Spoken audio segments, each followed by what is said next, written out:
ఆ ప్రాంతం గతంలో ఎన్నడూ విపత్తును చూడలేదు. కోతకు వస్తున్న పంట రైతన్నకు గుండెకోతను మిగిల్చింది. నమ్ముకున్న వ్యాపారం వరదతో నట్టేట ముంచింది. ఆలయం సమీపంలోకి వరద నీరు చేరడంతో భక్తులు ఇబ్బందులు పడ్డారు. ప్రముఖ పుణ్యక్షేత్రం బాసర గోదావరి ఉధృతితో అతలాకుతలమైంది.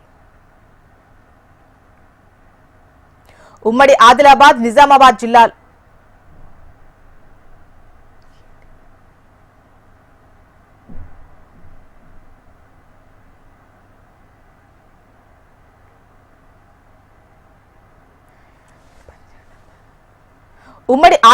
నిజామాబాద్ జిల్లాల్లో భారీ వర్షాలు కురిశాయి. దీనికి తోడు మహారాష్ట్రలో కురిసిన కుంభవృష్టి వర్షాలతో వరద విపత్తు సంభవించింది.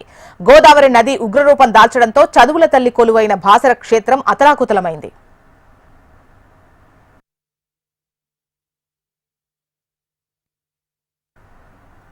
బాసరలోని పలు కాలనీల్లో ముంపు గ్రామాల్లో ఇళ్లు కూలడంతో పాటు రహదారులు దెబ్బతినగా కల్వర్టులు తెగిపోయి రవాణా వ్యవస్థ అస్తవ్యస్తంగా మారింది. బాసర క్షేత్రం చరిత్రలోనే ఇంత పెద్ద విపత్తు చూడలేదని స్థానికులు చెబుతున్నారు.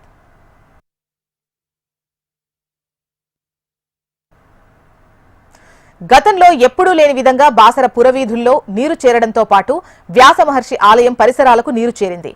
పలు కాటేజ్లు, లాడ్జులు, వ్యాపార సముదాయాలు సైతం నీరు చేరి నీట మునిగాయి. గోదావరి నదీ తీర ప్రాంతాల్లోని పరివాహక వేలాది ఎకరాల పంటలు ముంపుకు గురయ్యాయి. మరికొంతమంది రైతుల పొలాలు కోతకు గురయ్యాయి. కోతకొస్తున్న సోయాబీన్, పత్తి పంటలను చూసి సంబరపడ్డ రైతుల ఆశలపై గోదావరి వరద నీళ్లు చల్లింది. గత 20 సంవత్సరాల నుంచి బాసరలో వ్యాపారం చేస్తున్నాను. చిరు వ్యాపారం మా బాసరలో షాప్ ఉంటుంది. ఈయన పక్కనే మా బిల్డింగ్ ఉంటుంది. ఆ బిల్డింగ్లో రెంట్ ఉంటాను. ఆ బిల్డింగ్ కూడా మునిగిపోయింది. మునిగిపోతే ఆర్డీఎఫ్ బృందం వాళ్ళు వచ్చి మమ్మల్ని కాపాడడం జరిగింది. కాపాడిన మట్టుకు మాకు ఆస్తి నష్టం బాగా జరిగిందండి. మా దుకాణం మొత్తం మునిగిపోయింది. ఇక్కడ ఆస్తి నష్టం బాగా జరిగింది. మా చిరు వ్యాపారస్తులకు గవర్నమెంట్ అనేది మాకు గోదావరి బ్యాక్ వాటర్ కారణంగా అనుకోని విపత్తు జరిగింది. గత 20 సంవత్సరాల నుంచి ఎప్పుడు రాలేదు వాటరు. ఫస్ట్ టైం రావడం జరిగింది కాబట్టి చాలా నష్టపోయినాం. ఎన్నడూ లేని విధంగా మా షాప్ మునిగిపోయింది కాబట్టి వ్యాపారులు సర్వే చేసి తక్షణము అధికారులు చూసి మా సామాగ్రి మొత్తం నీట మునిగింది. అధికారులు చూసి పూర్తి సర్వే చేసి మమ్మల్ని ఆదుకోవాలని కోరుకుంటున్నాం. మా బాసర మండలంలో మరి 1000 ఎకరాలు తగ్గ దాదాపు 1000 ఎకరాలు అయితే సోయాలు చాలా ఉంటాయి.